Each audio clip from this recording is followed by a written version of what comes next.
చల్లని గాలి ఒంటికి తగిలి కళ్ళు తెరిచింది సంయుక్త.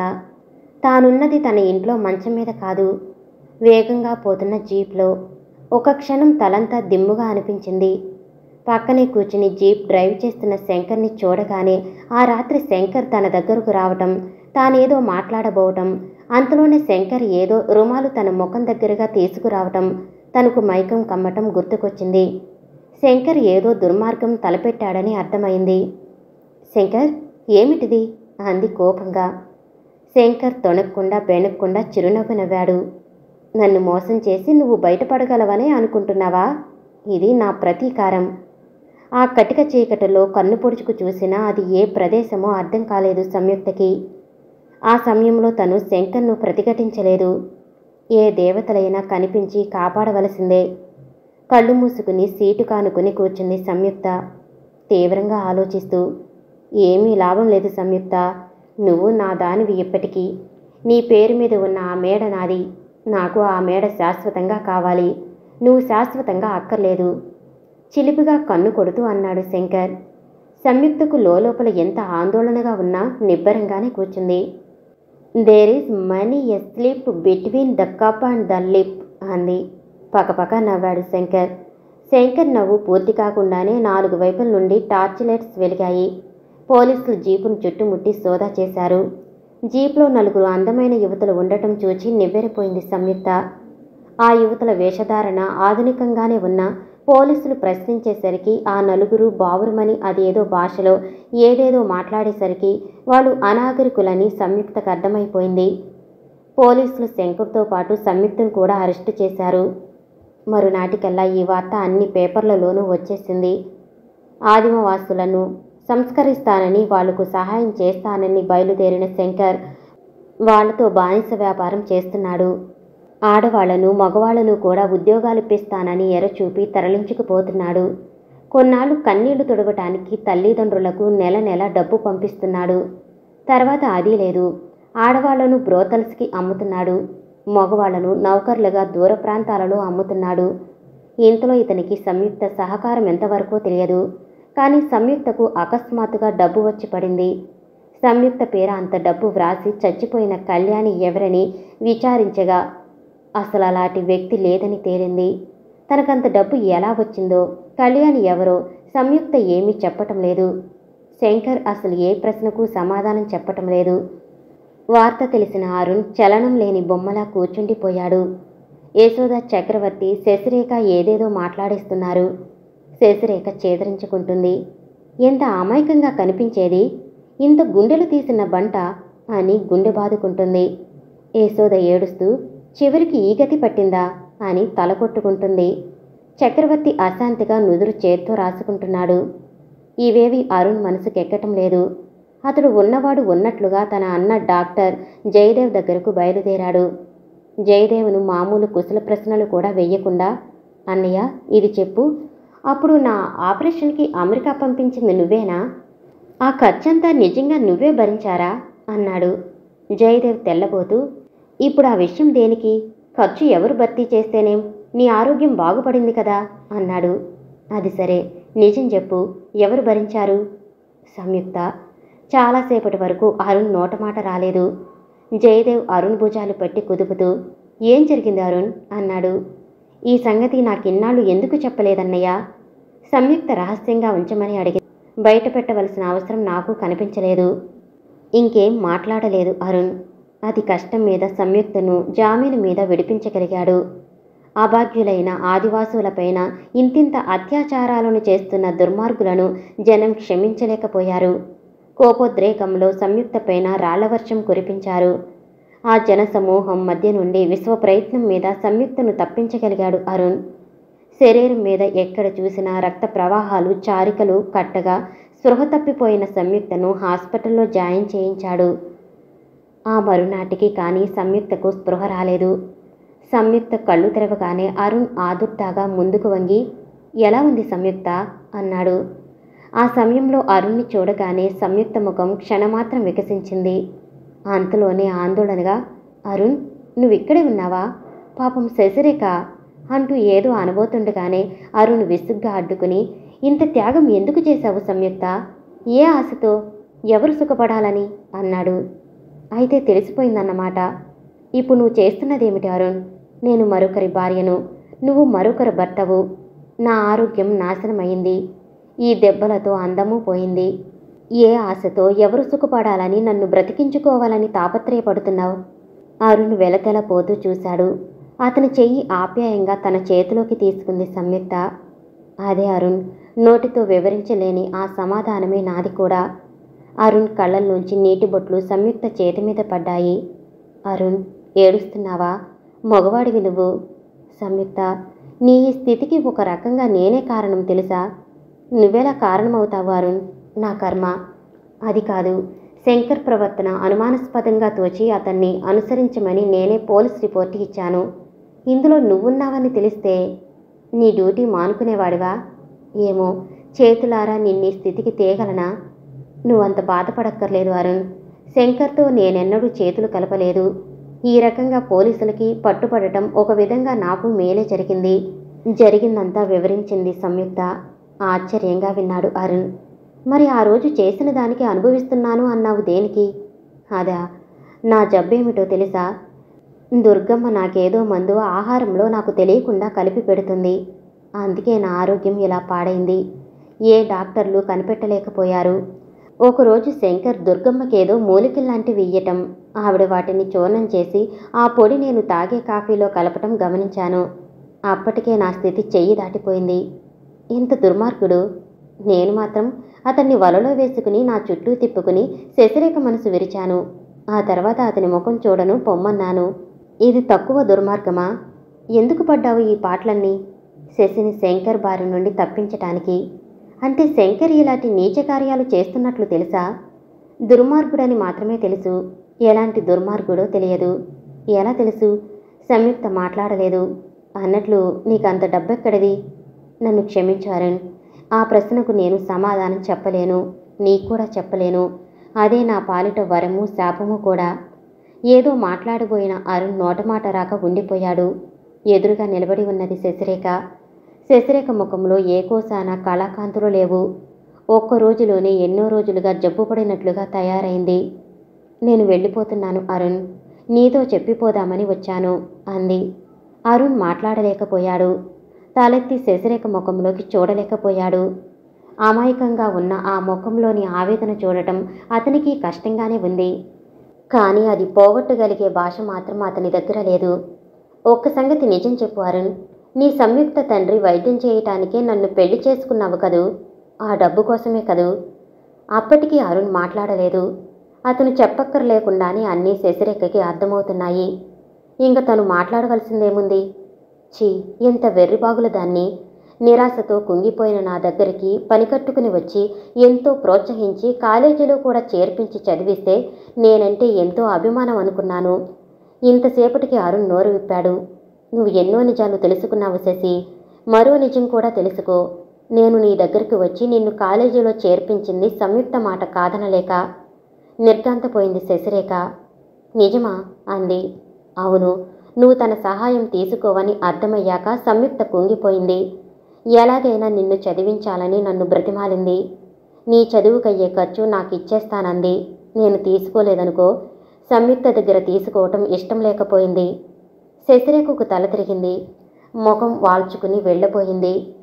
సంయుక్త మంచంలోంచే ఆందోళనగా, అమ్మ శశి, వెళ్ళకు, ఆగు, కొంచెం అర్థం చేసుకో అంది.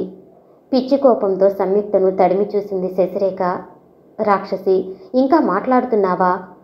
బావ నేను పెళ్లి చేసుకుందామనుకునే సమయంలో బావను నాకు కాకుండా చేశావు. అప్పుడు నేనింత బాధపడలేదు. కానీ అరుణ్ణి నేను ప్రాణప్రదంగా ప్రేమించాను, పెళ్లి చేసుకున్నాను. నా అరుణ్ణి నాకు కాకుండా చేస్తున్నావు. ఈ లోకంలోనే కాదు, పై లోకంలో కూడా నువ్వు ఇలాగే కుమిలి కుమిలి. వద్దు శశి, ఇంకా శాపనార్థాలు పెట్టకు. గుమ్మం దగ్గర నుంచి ఆజ్ఞాపిస్తున్నట్లు వినిపించింది కంఠస్వరం. ఆ మాటలన్న నడివయసు యువతిని అందరూ ఆశ్చర్యంగా చూశారు. సంయుక్త ఆశ్చర్యంగా, మీరు వచ్చారా అంది. అవును, వచ్చేశాను. ఇంతవరకు నా స్వార్థం కోసం నిన్ను ఉపయోగించుకున్నాను. ఇప్పటికైనా నిన్ను ఆదుకోవలసిన బాధ్యత నాకుంది. శశిరేఖ ఆ యువతిని పరీక్షగా చూస్తూ తడబడుతూ మీరు మీరు అని ఆగిపోయింది.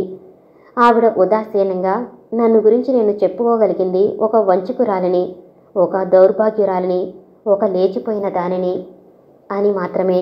ఇంతకు మించి నువ్వు నాలో ఏదైనా గుర్తించగలిగితే అదృష్టవంతురాలినే అంది. శశిరేఖ పొడారిపోతున్న గొంతుకతో అమ్మా అంది. ఒక అడుగు ముందుకు వేసింది. వద్దు శశి, నా దగ్గరగా రాకు. ఒకప్పుడు ఒక కారణం వల్ల నీకు దూరంగా పోయాను. ఇప్పుడు మరొక కారణం వల్ల నాకు దూరంగా ఉండమంటున్నాను. నిర్ఘాంతపోయి చూశాడు అరుణ్. మీరు శశిరేఖ తల్లిగారా అన్నాడు. అవును. సాంఘికంగాని నైతికంగా కానీ నీకు అత్తగారిని అనిపించుకునే అర్హత లేని దానిని. నా కథ పూర్తిగా వింటే నన్ను మీరు మన్నించరు. తన సంగతులన్నీ వివరంగా అరుణ్కి చెప్పటానికి సంకోచించలేదు శశిరేఖ తల్లి విశాలాక్షి. విశాల మెట్రిక్ పాస్ అయింది. చెప్పుకోదగిన అందచందాలున్నాయి. పెద్దగా కట్నం ఇచ్చుకోలేని తల్లిదండ్రులు గుమస్తా ఉద్యోగం చేస్తున్న రాజయ్యకిచ్చి పెళ్లి చేశారు. అత్తింట్లో అడుగుపెట్టిన మరునాటి నుండి దుర్గమ్మ విశాలను కాల్చుకు తింది. విశాల రాజయ్యలు కాస్త సరదాగా నవ్వుతూ మాట్లాడుకుంటున్నట్లు కనిపించగానే ఏదో ఒక వంక పెట్టుకుని విశాలతో పోట్లాడి ఏడ్చేసేది.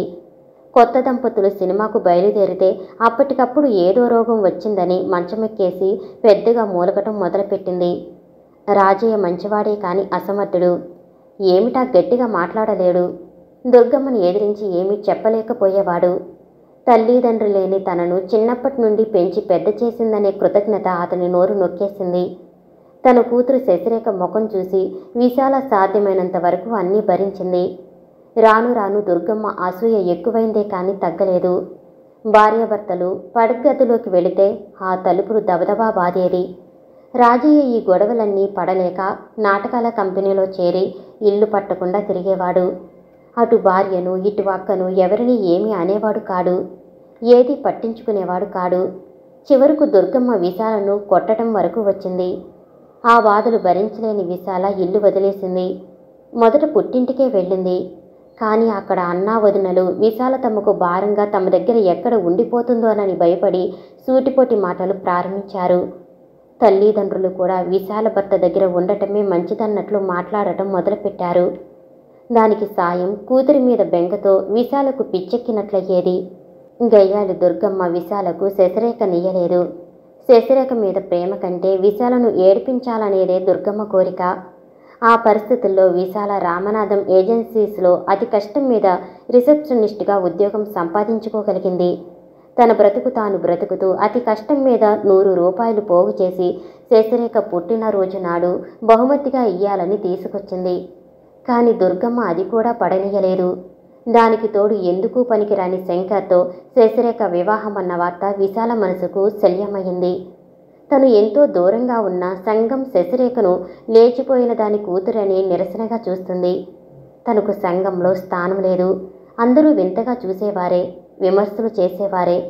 ఒక ఆడది సంతానం మీద ప్రేమను కూడా అణుచుకుని ఇల్లు వదిలి రావాల్సి వచ్చిందంటే దాని వెనుక ఎంతటి బలమైన కారణాలుంటాయో, ఎలాంటి ఘోర నరకం భరించలేక ఏ ఆడదైనా ఇల్లు వదిలి వస్తుందో ఏ ఒక్కరూ సహృదయంతో ఆలోచించరు.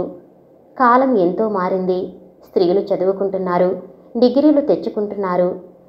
అయినా తెగవారుడు డిగ్రీలున్న ఈ చదువుకున్న అమ్మలక్కల మానసిక స్థాయి మాత్రం ఆనాటికి ఏనాటికి ఒక్కలాగానే ఉంది. ఆ పరిస్థితుల్లో సాహసించి శశిరేఖను తనతో తీసుకెళ్లలేకపోయింది. శశిరేఖ పెళ్లి శంకర్తో కాకూడదు. తన కూతురు ఆ దుర్గమ్మ కోడలు కావటానికి వీల్లేదు. ఇదే విశాల తపస్సు. కానీ ఏం చేయగలదు? దుర్గమ్మ చెప్పినట్లు పెద్ద పెద్ద కట్నాలు గుమ్మరించి మంచి సంబంధం శశికి ఎవరు తేగలరు? రీటా అనే ఒక ఆంగ్లో ఇండియన్ రామనాథం సెక్రటరీ. ఆ అమ్మాయి విశాలతో యథాలాపంగా అన్నట్లు, మన బాస్ చాలా మంచివారు, ఎవరికైనా ఇబ్బందుల్లో ఆర్థిక సహాయం కావాలంటే చేస్తారు అంది చాలాసార్లు. ఎంత మంచివాడైతే మాత్రం ఊరికే సహాయం ఎందుకు చేస్తాడు అనే అనుమానం విశాలకు రాకపోలేదు. అయినా చూద్దామని రామనాథం దగ్గరకు వెళ్ళింది. రామనాథం విశాలను మర్యాదగా కూర్చోమని, ఏం కావాలి అని అడిగాడు. విశాల సంకోచిస్తూనే చెప్పింది, మా అమ్మాయికి పెళ్లి చేయాలి, కట్నం కోసం డబ్బు కావాలి. మీకు పెళ్ళయిందా? కూతురు కూడా ఉందా? ఆశ్చర్యంగా అడిగాడు రామనాథం. విశాల తల వంచుకుంది. సరేనండి, నేను సహాయం చేస్తాను, కానీ ఉచితంగా కాదు. మీరు పని చేస్తే దానికి తగిన ప్రతిఫలం లభిస్తుంది. చెప్పండి, తప్పకుండా చేస్తాను. ఏ పనైనా చేస్తారా? మంచిదైనా చెడ్డదైనా చేస్తారా? న్యాయమైన అన్యాయమైన చేస్తారా? ఒక్క క్షణం బెదురుగా చూసిన విశాల, నేను అలాంటి దాన్ని కాదు అంది బేలగా. రామనాథం నవ్వి, నేను మీ శీలం పాడు చేసుకోమనటం లేదు అన్నాడు. అయితే ఏ పనైనా చేస్తాను సంతోషంగా అంది. విశాల అమాయకురాలు. తన శరీరం కాపాడుకుంటే శీలం కాపాడుకున్నట్లే అనుకుంది. అంతకంటే ఘోరంగా తన శీలం నాశనం కాబోతుందని ఊహించలేకపోయింది. ఎలాంటి ఊబిలోకి తాను అడుగు పెట్టబోతుందో, ఏ విషవలయాల్లో తను బిగుసుకుపోతుందో ఏమాత్రం అంచనా వేసుకోగలిగిన రామనాథంతో చేతులు కలిపేది కాదు విశాల. ఎలాగైనా శశికి మంచి సంబంధం చూసి పెళ్లి చేయాలనే ఆరాటంతో రామనాథం షరతులకి ఒప్పుకుంది. అప్పుడు తెలిసింది విశాలకి తను చేయవలసిన పని బ్రోతల్స్ నడపటమని. వివిధ ప్రాంతాలలో రామనాథం బ్రోతల్స్ నడుపుతున్నాడు. ఒకదానిని నడిపే బాధ్యత విశాలకి అప్పచెప్పాడు రామనాథం. తన బ్రోతల్స్ అన్నీ పట్టుబడకుండా ఉండటం కోసం ఉత్తర హిందూస్థానంలోనే నడుపుతున్నాడు. విశాల ఊరు వదిలి వెళ్ళిపోవలసి వచ్చింది. ఎవరో వచ్చి ఆడవాళ్లను విశాలకు అప్పగిస్తారు. వాళ్ళెవరో ఎక్కడి నుంచి వచ్చారో విశాలకేమీ తెలియదు. బ్రోతలు నడపటము, నెలకు ఒకసారి రామనాథం దగ్గరకొచ్చి అకౌంట్స్ అప్పచెప్పటము విశాల పని. తన పని ఇలాంటిదని తెలుసుకున్నాక విశాల మనసు క్షోభించిపోయింది. కానీ పని చేస్తానని వాగ్దానం ఇచ్చి రహస్యాలు తెలుసుకున్నాక బయటపడితే విశాల ప్రాణానికే కాక శశిరేఖ ప్రాణానికి కూడా ప్రమాదమని బెదిరించాడు రామనాథం. విశాల భయపడింది, లొంగిపోయింది. కానీ ఏం ప్రయోజనం ఆశించి విశాల ఇంతకు సిద్ధపడిందో ఆ ప్రయోజనం నెరవేరే మార్గం మాత్రం విశాలకు దొరకలేదు. తెగించి ఒకసారి రాజయ్య దగ్గరికి వచ్చింది విశాల. అప్పటికే శంకర్కేదో ఉద్యోగం దొరకటం, లేచిపోయిన దాని కూతుర్ని నా కొడుక్కి చేసుకుంటానా అని విధులుంచి దుర్గమ్మ శంకర్తో వెళ్ళిపోవటం, రాజయ్య మెట్రిక్ పాస్ అయిన శశిరేఖను నర్సు ట్రైనింగ్కి పంపించడం జరిగాయి. విశాలను చూసి రాజయ్య ఎంత నిర్ఘాంతపోయాడో. కొద్ది సంవత్సరాలలోనే ముసలి రూపు పడిన రాజయ్యను చూసి విశాల అంతే నిర్ఘాంతపోయింది.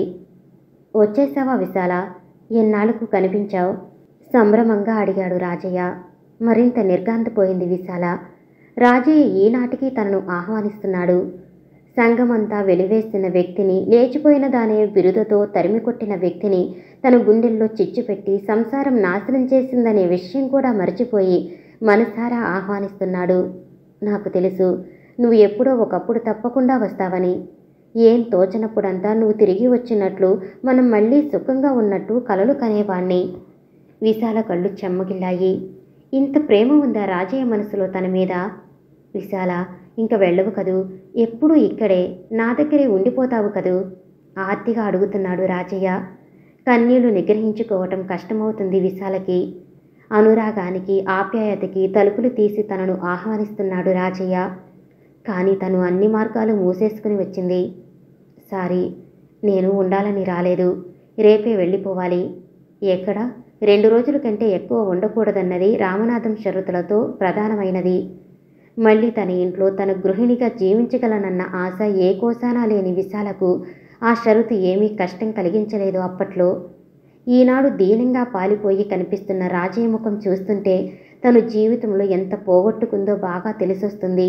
చిరకాలానికి కలుసుకున్న ఆ దంపతుల మధ్య కొన్ని క్షణాలు బాధాభరితమైన నిశ్శబ్దం రాజ్యం చేసింది. అంతలో వచ్చిన వికాసం అంతలోనే పోగా ముడుచుకుపోయిన ముఖంతో, ఎందుకొచ్చావు విశాల? ఎలాగున్నామో చూసిపోదామని వచ్చావా అన్నాడు. సంభ్రమంతా నశించి గంభీరంగా మారిపోయిన ఆ కంఠంలో ఎత్తుపొడుపు విశాల మనసును వెలవెలలాడించింది. ఆ అమ్మాయి లేదు, రేపటిలోగా రాదు. నర్సింగ్ ట్రైన్కి పంపించాను. కూతురి ప్రస్తావన రాగానే తన కర్తవ్యం గుర్తుకొచ్చింది విశాలకి. నర్సు ట్రైనింగ్కి ఎందుకు పంపించారు? అంతకంటే ఏం చేయగలను? కాలేజీలో చేర్పించలేను, కట్నాలించి పెళ్లి చేయలేను. నేను డబ్బు తెచ్చాను, అది ఈయటానికే వచ్చాను. ఉలిక్కిపడ్డాడు రాజయ్య. విశాలను నక్కసిక్క పర్యంతం పరీక్షగా చూశాడు. విశాల వెర్రిమొర్రిగా అలంకరించుకోకపోయినా వృత్తిరీత్యా చక్కగా అలంకరించుకుంది. మానసికమైన చికాకు ఉన్న, ఆర్థికమైన ఇబ్బందులు లేకపోవటం వల్ల ఆరోగ్యంగా ఉండి ఉన్న వయసు కంటే చిన్నదిగా కనిపిస్తుంది.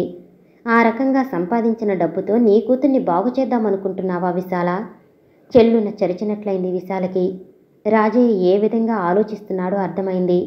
అది కాదు అని అరవాలనిపించింది. కానీ ఏ రకంగా సంపాదించిందో ఎలా చెప్పగలదు? ఏమని వివరించగలదు?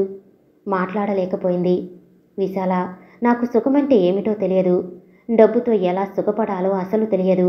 కావాలంటే ఆ డబ్బు శశికి ఇచ్చుకో, శశిని కూడా నీతో తీసుకుపో విరక్తిగా అన్నాడు రాజయ్య. తెల్లబోయింది విశాల. రాజయ్య తన డబ్బు తీసుకోడు, శశి తీసుకుంటే సహించలేడు. శశిని తనతో తీసుకుపోగలదా? ఎక్కడికి? ఏ ఆశతో ఇంత నైత్యానికి దిగజారిందో ఆ ఆశ ఇలా తేలిపోయేసరికి భరించలేకపోయింది విశాల.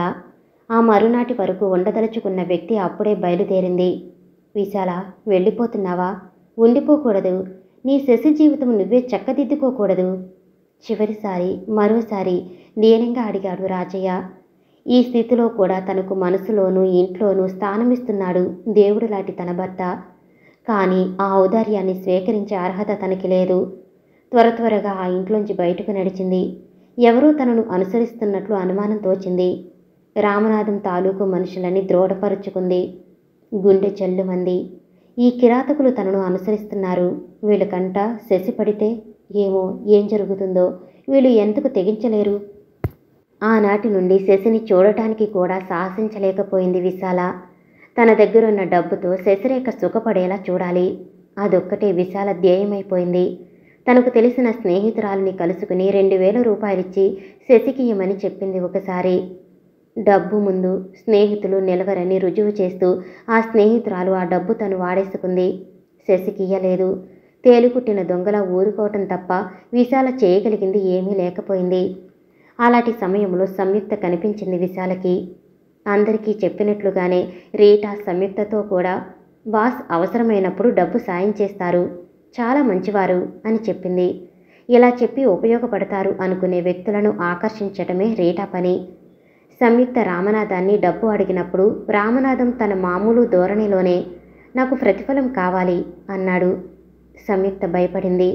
రామనాథం నవ్వుతూ, ఆడవాళ్లంతా ఇంతే, లోకంలో మగవాళ్లంతా తమ కోసమే కాచు కూర్చున్నట్లు భ్రమపడతారు. ప్రతిఫలం అంటే పని చెయ్యాలి అన్నాడు. ఏ పనైనా చేస్తాను అంది సంయుక్త వెంటనే. అవసరంలో ఉన్న అందరిలాగానే. రామనాథం తన మామూలు ప్రశ్న మళ్లీ వేశాడు.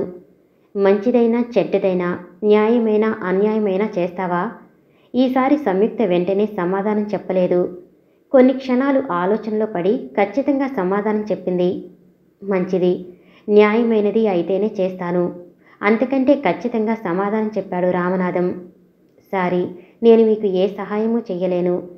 సంయుక్త దిగాలుగా వెళ్ళిపోయింది. ఆ సమయానికి అక్కడే ఉన్న విశాలను మంచిది, న్యాయమైనది అయితేనే చేస్తాను అన్న సంయుక్త సమాధానం ఆకర్షించింది. సంయుక్తను కలుసుకుంది. నేను నీకు సహాయం చేస్తాను, కానీ నువ్వు నాకు తిరిగి సహాయం చెయ్యాలి అంది. ఏమిటో చెప్పండి అంది సంయుక్త. నువ్వు మా వారిని పెళ్లి చేసుకోవాలి. నా కూతురి బ్రతుకు చక్కదిద్దాలి. నా డబ్బంతా నా కూతురు అనుభవించేలా చూడాలి. నిర్ఘాంతపోయింది సంయుక్త.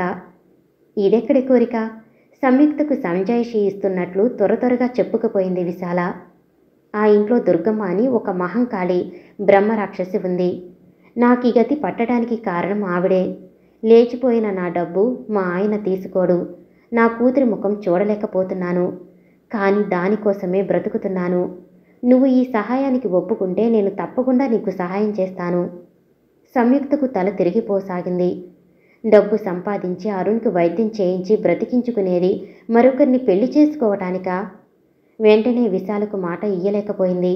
వెళ్ళిపోయింది. కానీ ఎంత ప్రయత్నించినా అరుణ్ని అమెరికా పంపించి వైద్యం చేయించటానికి కావలసిన డబ్బు సమకూర్చలేకపోయింది. అరుణ్ని చంపుకోవలసినదేనా? తనవాడు కాకపోతే మాత్రమేం? అరుణ్ చల్లగా సంతోషంగా ఉంటే తనకు సంతోషం కాదు. ఈ రకంగా మనసుకు నచ్చచెప్పుకోవటానికి వారం రోజులు పట్టింది సంయుక్తకు. తెగించి ఒక నిశ్చయానికి వచ్చి విశాల దగ్గరకొచ్చి విశాల చెప్పినట్లే చేస్తానంది. సంయుక్త వెంటనే ఒప్పుకోకపోవటము, వారం రోజులు తటపటాయించి ఒక నిశ్చయానికి రావటము, ఇప్పటికైనా ఆ ముఖంలో దైన్యమే కనబడటము విశాలకు ధైర్యాన్ని ఇచ్చాయి. అరుణ్ వైద్యానికి సహాయం చేసింది.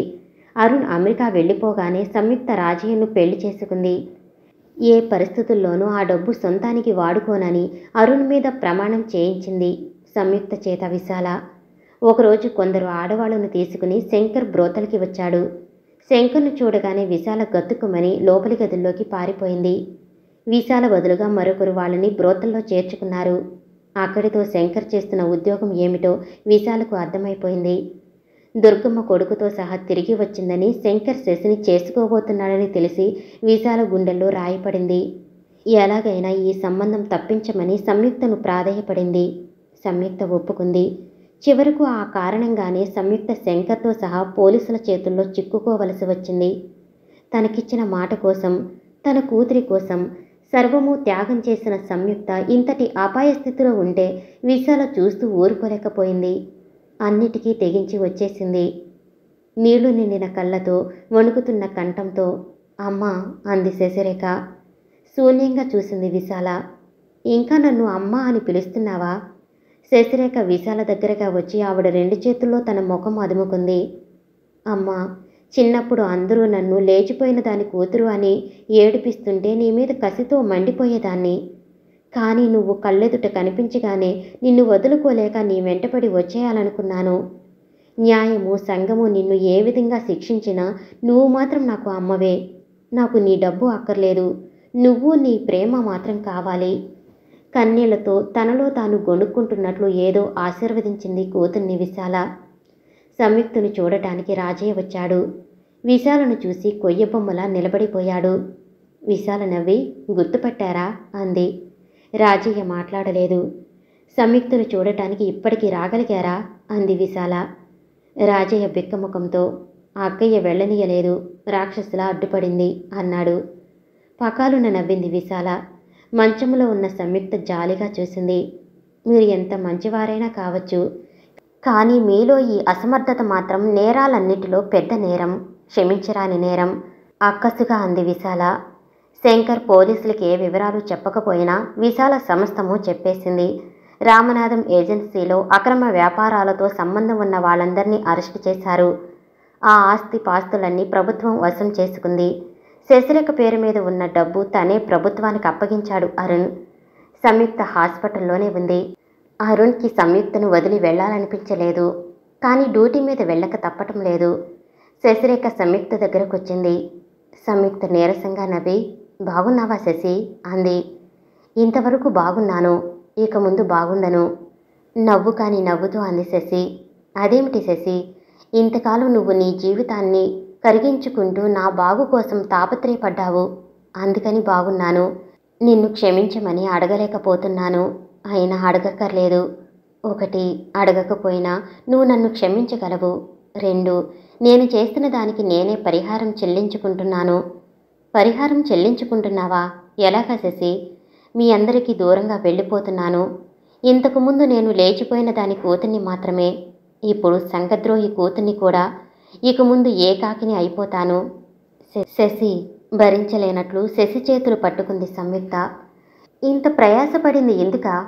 పర్వాలేదు సంయుక్త, ఆ అమ్మ డబ్బు నువ్వు ఏనాడు ఏ పరిస్థితుల్లోనూ వాడుకోలేదుగా, అంచేత నీ తప్పేం లేదు. ఇంక నేను ఇక్కడుండలేను. అలా అనుకు శశి, నువ్వు వెళ్ళటానికి వీల్లేదు. నా మాట కాదనుకు. నన్ను క్షమించు సంయుక్త, నువ్వింక ఏం చెప్పినా నీ మాట కాదనను. కానీ ఇక్కడుండలేను. ఎందుకు శశి? నిజం చెప్పు సంయుక్త, నువ్వు అరుణ్ను ప్రేమించటం లేదు, అరుణ్ నిన్ను ప్రేమించటం లేదు. ఇక్కడుండి నేనిది భరించగలనా? నా వల్ల కాదు సంయుక్త. సంయుక్త బాధగా కళ్ళు మూసుకుంది. ఆ మూసుకున్న కనుకొనల్లో నీటి బిందువులు నిలిచాయి. అవును శశి, నేను అరుణ్ని ప్రేమించాను. ప్రేమంటే ఏమిటి? తల్లి బిడ్డలను ప్రేమించటంలో స్వార్థం ఉంది. కానీ స్వార్థపూరితమైన ఆ ప్రేమ వల్లనే ఏనాటికైనా అందరినీ తన బిడ్డలుగా చూచుకోగలిగే స్థాయికి చేరుకోగలుగుతుంది. అరుణ్ని నేను ప్రేమించినది స్వార్థంతోనే. వయసులోని కోర్కెలతో, ఆకర్షణలకు బందీనయ్యి ప్రేమించాను. అరుణ్తో సుఖపడాలని కలలు కంటూ ప్రేమించాను. కానీ నా ప్రేమకు పరీక్ష తటస్థించింది. ఆ పరిస్థితుల్లో స్వార్థపూరితమైన నా ప్రేమలో స్వార్థం కరిగిపోయింది. నేను ప్రేమించిన వ్యక్తితో నేను సుఖపడాలనే ఆశలను దాటి, నేను ప్రేమించిన వ్యక్తి సుఖంగా ఉంటే చూడాలని సంతోషించగలిగే స్థాయికి చేరుకున్నాను.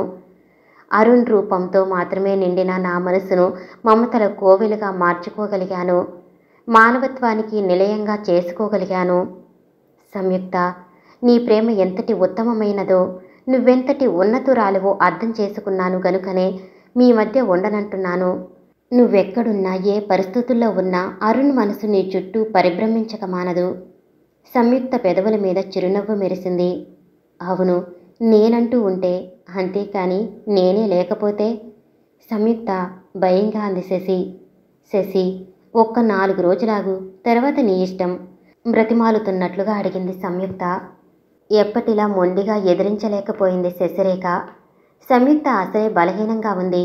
దానికి తోడు జనం విసిరిన రాళ్ల దెబ్బలు బలంగా తగిలాయి. అంచేత కోలుకోలేకపోయింది. డాక్టర్లు పెదవి విరిచారు. సంయుక్త మంచం పక్కనే కూర్చుని సంయుక్తని ఆర్తిగా చూస్తున్నాడు అరుణ్. ఒకనాడు ఇద్దరూ కలిసి ఎన్ని కలలు కన్నారు. ఒక్కరోజు ఏ కారణం వల్లైనా దూరంగా ఉండవలసి వస్తే ఎంత విలవిలలాడిపోయేవారు. ఎవరో శిల్పి చెక్కిన విగ్రహమని తను పొగిడే ఆ అందమైన శరీరం ఇప్పుడు ఎముకల పాలైంది. నా ముఖం చూచుకుంటూ నీ చెక్కిళ్లలో అని పరిహాసమాడిన చెక్కిళ్ళు గుంటలు పడిపోయాయి. ఎన్నెన్ని గంటలైనా చూస్తూ కూర్చోవాలనిపించే మెరుపులు వెరిజిమ్మే ఆ కళ్ళు గాజుగుళ్ళలా అయినాయి. మరణావస్థలో ఉన్న ఆ శరీరాన్ని ఆప్యాయంగా తడిమాడు అరుణ్. ఆ స్పర్శతో తనకేదో అమృతం సోకినట్లయి కళ్ళు విప్పింది సంయుక్త. ఆశతో ఆరాటంతో ఆ కళ్ళల్లోకి చూసి సంయుక్త చేతిని గట్టిగా పట్టుకున్నాడు అరుణ్. వీల్లేదు సంయుక్త, నిన్ను వెళ్ళనివ్వను, నన్ను వదిలి వెళ్ళటానికి వీల్లేదు ఏడుస్తూ అన్నాడు. అరుణ్ గట్టిగా పట్టుకోవటం సంయుక్తకి ఎంతో బాధగా ఉంది. అయినా తన చెయ్యి వదిలించుకోలేదు. వెళ్ళను అరుణ్, నిన్ను వదిలి ఎక్కడకు వెళ్ళను. సంయుక్త, నిజమా? నిజం. ఎప్పుడైనా నీతో అబద్ధమాడానా? నీకు శశికి కూతురుగా వచ్చి నీ దగ్గరే ఉండిపోతాను. సంయుక్త, కుమిలిపోతున్న అరుణ్ నోట అంతకుమించి మరో మాట రావటం లేదు. తల వంచుకుని కన్నీరు విడుస్తున్న శశిరేఖ చేతులు ఆప్యాయంగా తడిమింది సంయుక్త. ఏం శశి, నన్ను అరుణ్కు దూరం చెయ్యవుగా? మళ్ళీ మీ మధ్యకు రప్పించుకుంటావు కదూ? గొల్లుమంది శశిరేఖ. ఒక చెయ్యి అరుణ్ చేతిలో ఉండగా మరొక చెయ్యి శశిరేఖ మీద వేసి ఒకసారి చిరునవ్వుతో అందరినీ కలయచూసి అరుణ్ ముఖంలోకి చూస్తూ ఆ మూర్తి కళ్ళ నిండా నింపుకుని కాలగర్భంలో కలిసిపోయింది సంయుక్త. సమాప్తం. నేను వినిపించే ఆడియో కథలు, నవల్స్ మీకు నచ్చినట్లయితే మరిన్ని కథల కోసం షేర్ చేసి, లైక్ చేసి, సబ్స్క్రైబ్ చేసుకోండి. Thank you for watching.